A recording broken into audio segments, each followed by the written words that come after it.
Hello! Welcome to today's episode. This episode is about the Aztec Empire. Hello, everyone, and welcome back to another episode of History Unleashed. I'm your host, James, and today we are diving deep into one of the most fascinating civilizations in human history, the Aztecs. Now, when you hear the word Aztec, what comes to mind? Is it massive stone pyramids, fierce warriors, or perhaps the legendary city of Tenochtitlan? Well, today we're going to explore all of that and more. First, let's set the scene. Imagine it's the early 14th century in central Mexico. The Aztecs, who actually referred to themselves as the Mexica, were searching for a permanent home. According to their legends, their god, Huitzilopochtli, told them to look for an eagle perched on a cactus, clutching a snake. When they finally witnessed this sight, it wasn't on fertile plains, but on a swampy island in the middle of Lake Texcoco. Instead of being discouraged by the difficult terrain, they saw it as a divine sign and founded their capital, Tenochtitlan. What I find absolutely incredible about the Aztecs was their ingenuity. Because they lived on an island with limited land for farming, they developed a brilliant agricultural system called chinampas. These were essentially floating gardens, artificial islands made from layers of mud and vegetation. This allowed them to produce enough food to support a population that eventually grew to over 200,000 people. Can you imagine the logistical effort required to manage a city of that size in the middle of a lake? It's simply mind-blowing. Now, let's talk about their social structure. Aztec society was highly organized and quite hierarchical. At the top was the Huitlatoani, or the Great Speaker, who acted as the emperor. Beneath him were the nobles, warriors, and priests.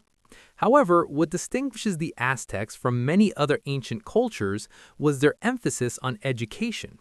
Believe it or not, the Aztecs were among the first people in the world to have compulsory education for all children, regardless of their social class. While boys and girls were often taught different skills, the fact that everyone received some form of schooling is quite a progressive concept for that era. Of course, we cannot discuss the Aztecs without mentioning their complex religious beliefs. Religion was the heartbeat of their daily lives. They worshipped a vast pantheon of gods, representing everything from the sun and rain to war and agriculture. You've likely heard about their practice of human sacrifice. While this can seem quite shocking to us today, it's important to understand it from their perspective.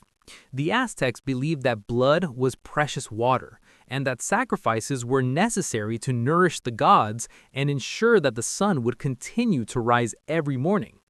To them, it was a matter of survival for the entire universe.